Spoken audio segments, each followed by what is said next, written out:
Assalamualaikum warahmatullahi wabarakatuh. Kepada yang terhormat Bapak dosen penguji uji kinerja pada PPG Transportasi Pendidikan Agama Islam tahun 2025.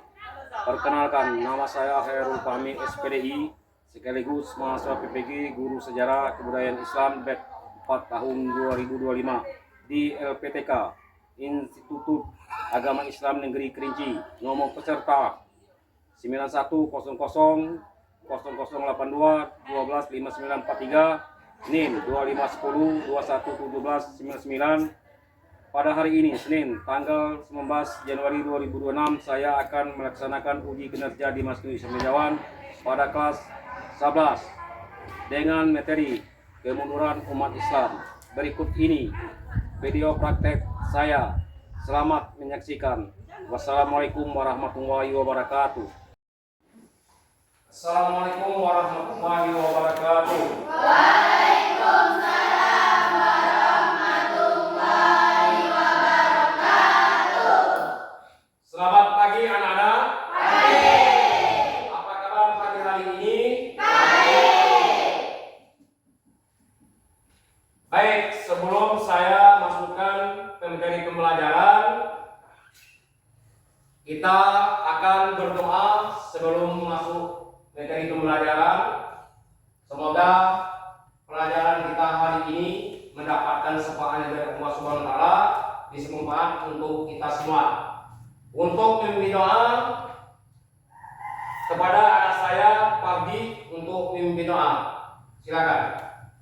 Sebelum kita memulai pelajaran pada pagi hari ini, marilah kita berdoa. Berdoa mulai.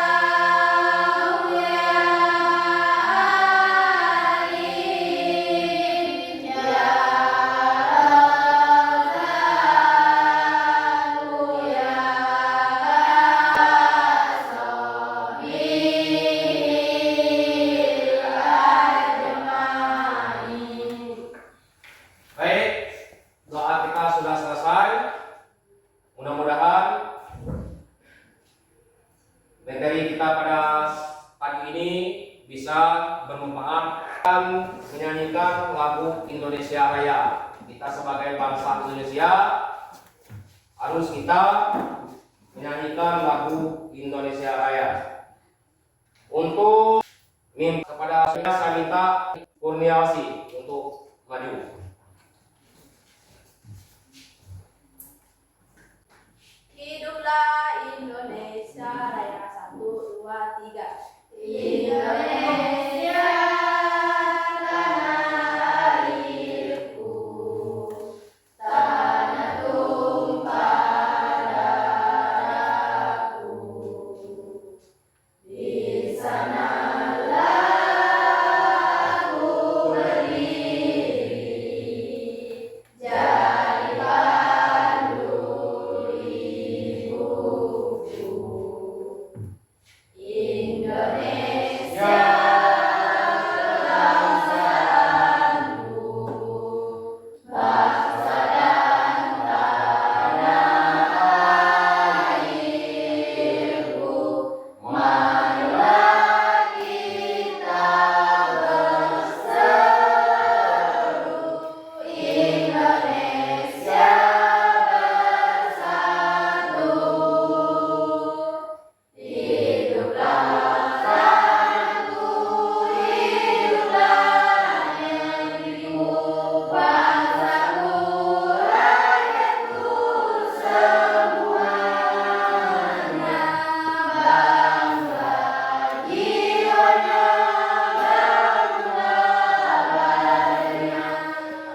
absensi untuk anak-anak.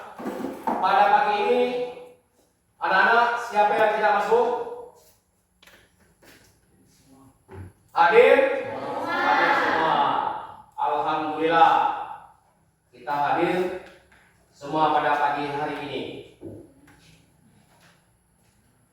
Materi pembelajaran saya pada hari ini tentang kemunduran umat Islam. Jadi umat Islam itu, kemunduran umat Islam itu ada 8 kemunduran umat Islam itu. Yang pertama, berlebihan dan takut mati. Cinta dunia, berlebihan dan takut mati. Terlalu mencintai dunia, materialisme dan takut kehilangan kenyamanan membuat umat lemah dalam perjuangan kebenaran dan keadilan. Inilah intinya, ada 8 tadi. Yang terakhir itu cinta dunia, berlebihan dan takut mati. Terlalu mencintai dunia, kita selalu mencintai dunia, takut mati. Karena takut kehilangan kenyamanan membuat umat lemah dalam perjuangan kebenaran dan keadilan.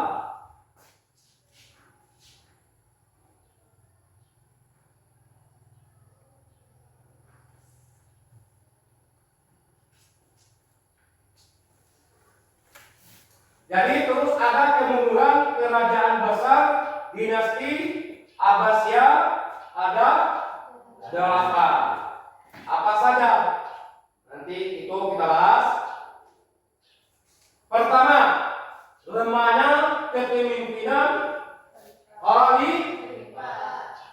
Pada masa akhir Abbasiyah, banyak khalifah yang tidak kuat secara politik dan lebih mementingkan kehidupan istana, ya, sehingga kekuasaan nyata dipegang oleh pejabat atau panglima militer. Yang kedua,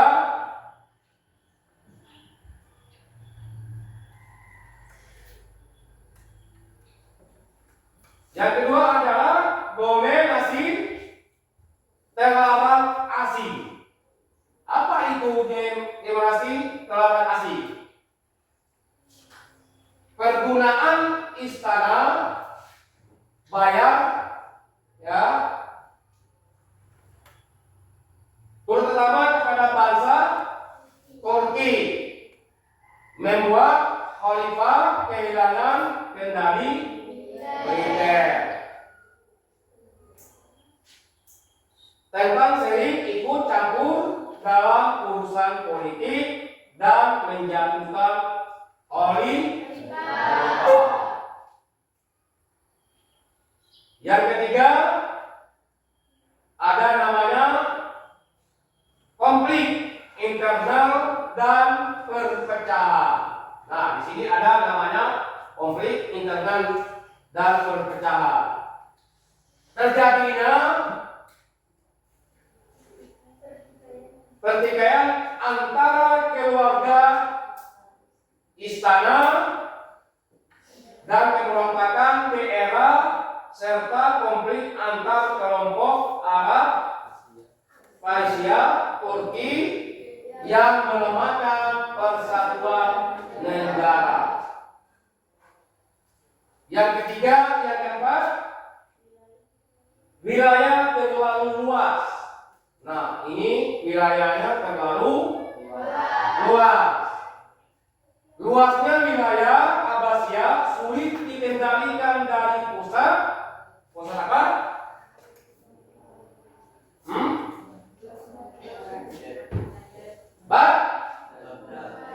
Sehingga banyak daerah memisahkan diri dan mendirikan dinasti sendiri. Ya.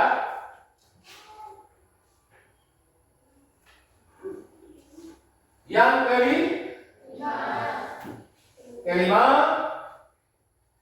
kemunduran ekonomi. Nah, kita akan membahas kemunduran ekonomi. Kemunduran ekonomi itu beban pajak tinggi. Ya, pajak itu tinggi.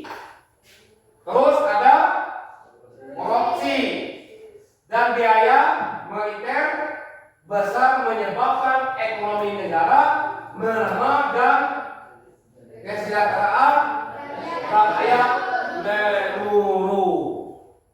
Kalau pajak sudah tinggi, korupsinya sudah merajalela, ya, biaya militernya terlalu besar, menyebabkan ekonomi negara kita lemah. Karena berlebihan menyebabkan lemahnya disiplin, tanggung jawab, dan kepedulian terhadap rakyatnya. Nah, itulah yang dinamakan kerusakan moral dan gaya kehidupan mewah. Karena tidak ada lagi disiplin, waktu, tanggung jawabnya sudah hilang, terus dan tidak peduli lagi terhadap rakyatnya. Maka terjadilah kerusakan moral dan gaya kehidupan mewah. Yang ketujuh, kemunduran ilmu dan pendidikan. Ya. Setelah masa ke masa, perhatian terhadap ilmu pengetahuan berkurang sehingga kreativitas dan inovasi melemah. Kenapa dia melemah?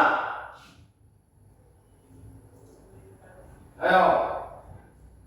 Setelah masa ke masanya, perhatian terhadap ilmu pengetahuan berkurang sehingga kreativitas dan inovasi melemah. Itu ya.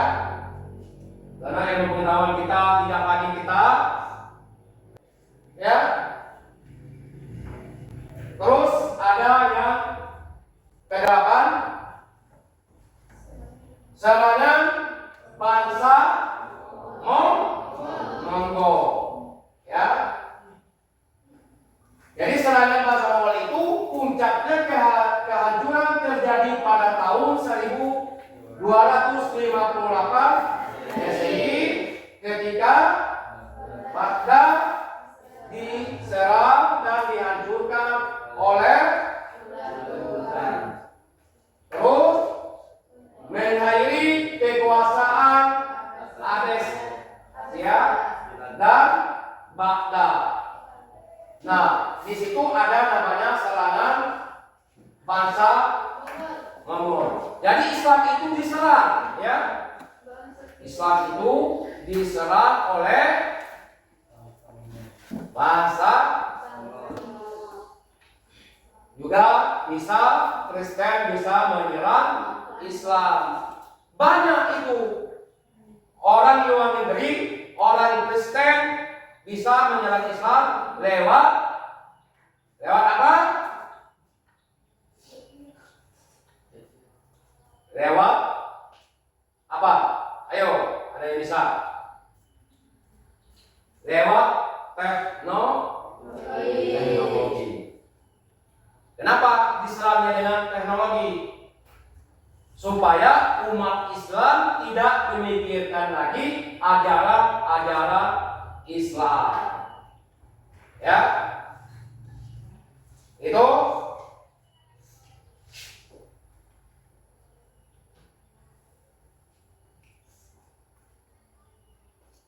penjajahan bangsa barat atas dunia Islam. Ya, penjajahan bangsa barat atas dunia Islam. Ada itu misi bangsa barat itu ada 3 misi, ya. Pertamanya mencari keuntungan. Yang kedua mencari kejayaan. Yang ketiga menyebarkan agama Kristen. itulah misi bangsa Barat untuk menjajah bangsa Barat atas dunia Islam. Ada 3 ya. Ada 3 misi bangsa Barat itu mencari keuntungan. Apa yang mencari keuntungan itu oleh Barat? Ya, terus mencari kejayaan, menyebarkan agama Kristen.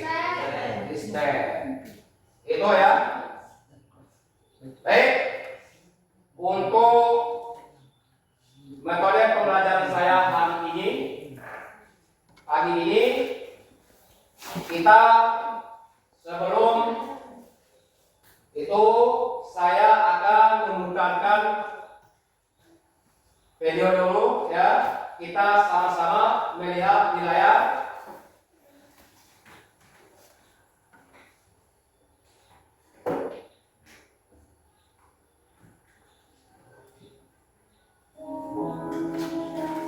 Islam ini akan berhasil apabila kita mau belajar.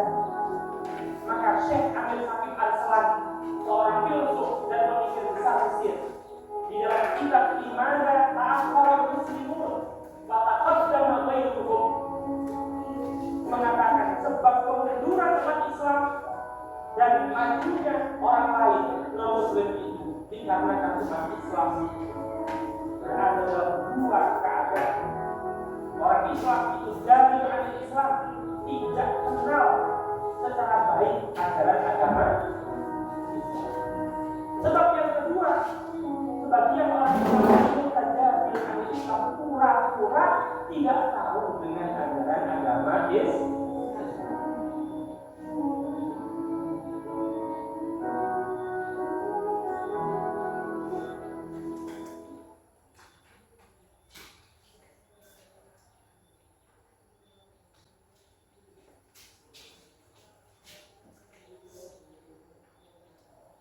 Baik, itu ya dari video ini apa saja yang anak-anak mengambil hikmah dari video di layar.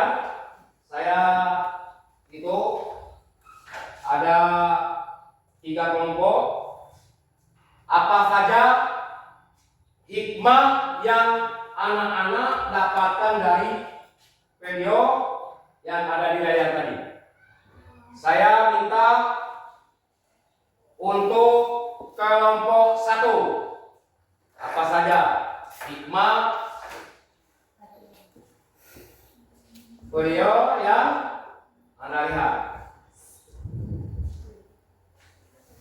Baiklah, kami dari kelompok 1 akan menjawab tentang hikmah dari kemunduran umat Islam.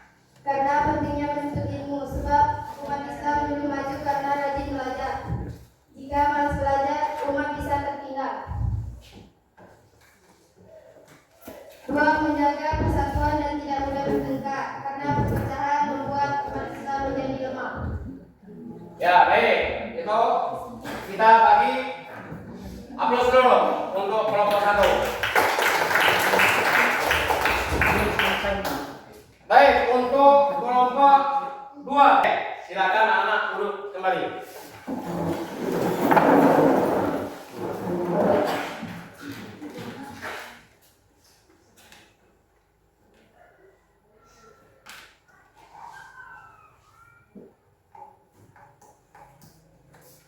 Baik anak-anak, tadi kita sudah mendengarkan apa pematerian tentang kemunduran umat Islam.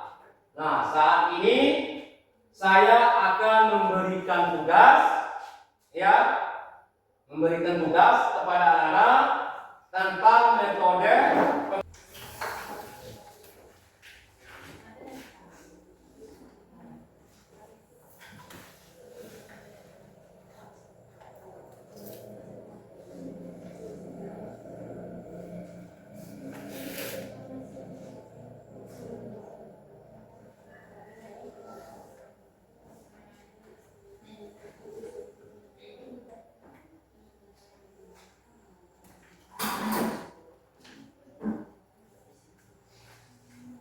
Sudah?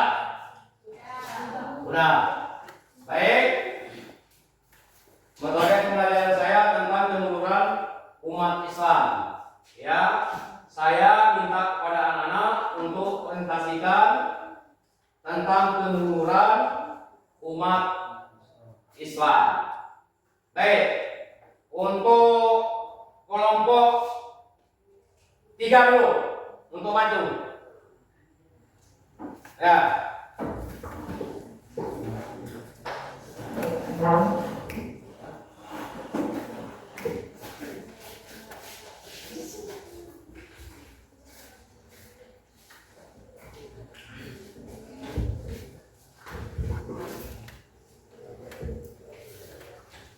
Assalamualaikum warahmatullahi wabarakatuh. Waalaikumsalam warahmatullahi wabarakatuh. Baiklah, kami dari kelompok 3 ingin menyampaikan kesimpulan dari hikmah kemunduran agama Islam.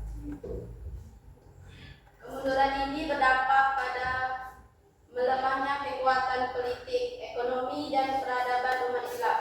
Oleh karena itu, kebangkitan umat Islam dapat diwujudkan dengan kembali berpegang teguh pada Al-Quran dan hadis, menguatkan persatuan, meningkatkan kualitas pendidikan dan ilmu pengetahuan, serta membangun akhlak dan pemimpinan yang adil dan amanah. Baiklah, kami akhiri. Wassalamualaikum warahmatullahi wabarakatuh. Waalaikumsalam warahmatullahi wabarakatuh. Aplaus dulu. Tepuk tangan untuk kelompok 3.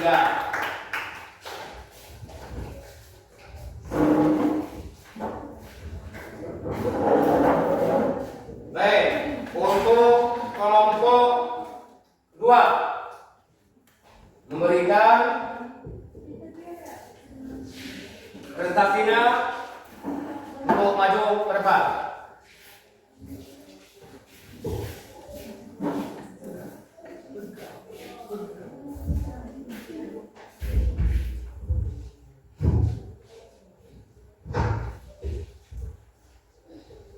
Assalamualaikum warahmatullahi wabarakatuh. Waalaikumsalam warahmatullahi wabarakatuh. Kami dari kelompok 2 ingin menyampaikan kemunduran umat Islam secara faktor eksternal.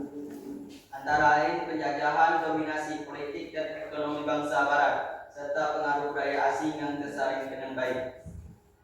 Kami akhiri. Wassalamualaikum warahmatullahi wabarakatuh. Ayo kita bagi aplaus untuk kelompok 2.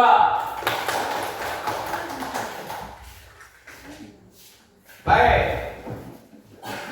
Untuk kelompok 1 untuk memberikan presentasinya ke depan. Silakan. Tambah.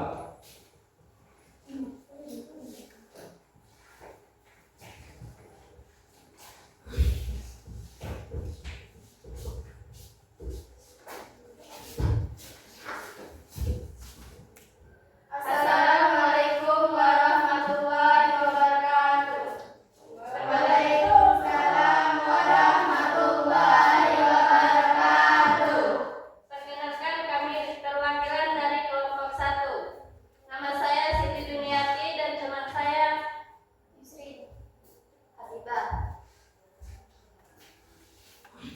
Kami akan membacakan kesimpulan dari kemunduran umat Islam. Kemunduran umat Islam terjadi akibat perpaduan faktor internal dan eksternal. Faktor internal meliputi melemahnya pemahaman dan pengamalan ajaran Islam, berkurangnya semangat menuntut ilmu, konflik dan perpecahan antar umat, serta kemerosotan akhlak dan kepemimpinan. Itulah yang dapat kami sampaikan. Kami akhiri. Wassalamualaikum warahmatullahi wabarakatuh. Baik, kita beri aplaus kepada kelompok 3.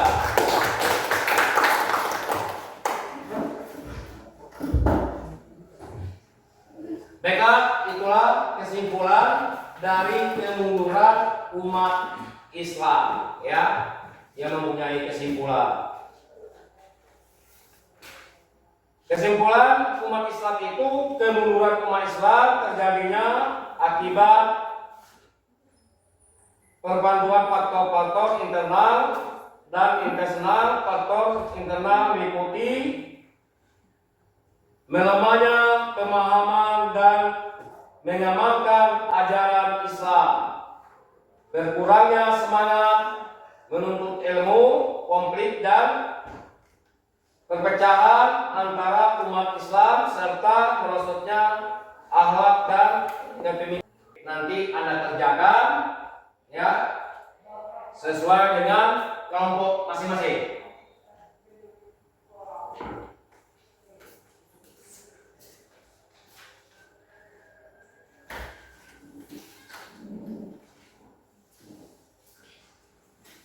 Waktu saya bagi 5 menit. Mulai kerjakan.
Ada yang tidak paham? Ayo, kelompok 1, ada yang tidak paham?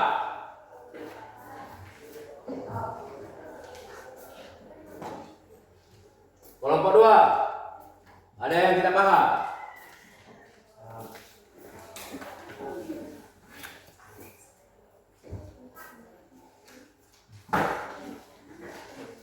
Paham ya?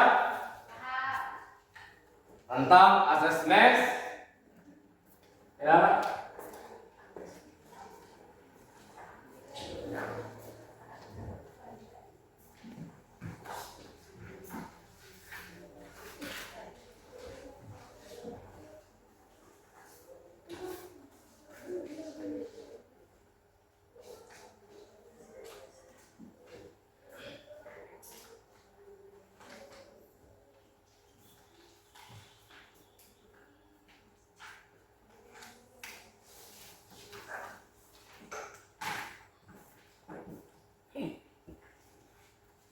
Baik, waktunya habis.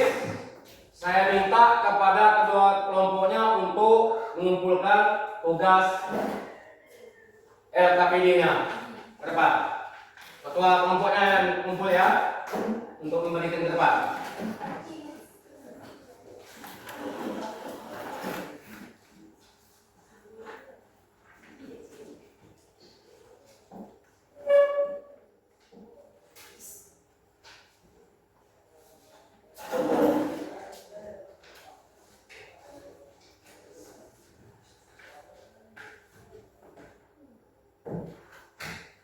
Baik, anak-anakku, tugas LKPD-nya sudah selesai. Ya, ini saya akan membawa ke rumah nanti. Saya akan koreksi dulu tugas LKPD-nya. Mungkin cukup sampai di sini untuk metode pemberdayaan kemunduran umat Islam. Mudah-mudahan metode pada pagi hari ini apa yang saya sampaikan bisa bermanfaat bagi kita bersama.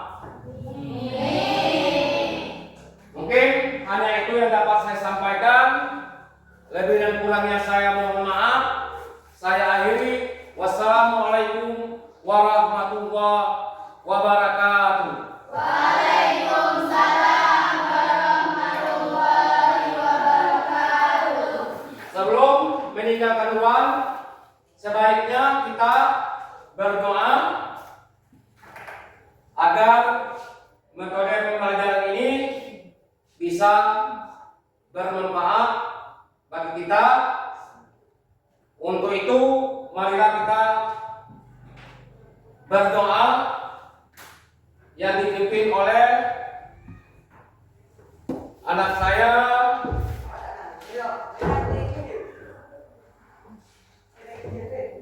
Fadil. Silakan. Sebelum kita mengakhiri pelajaran pada pagi hari ini, marilah kita berdoa. Berdoa mulai.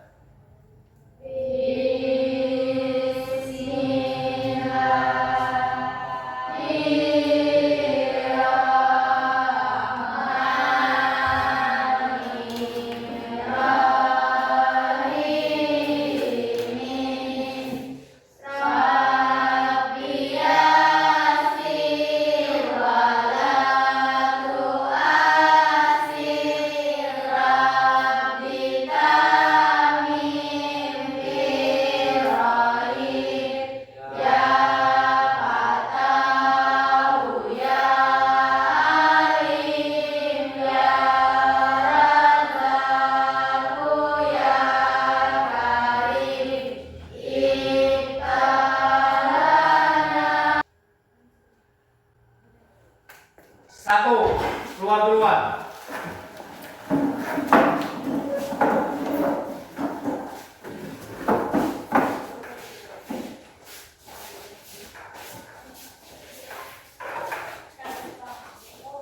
Untuk kelompok dua,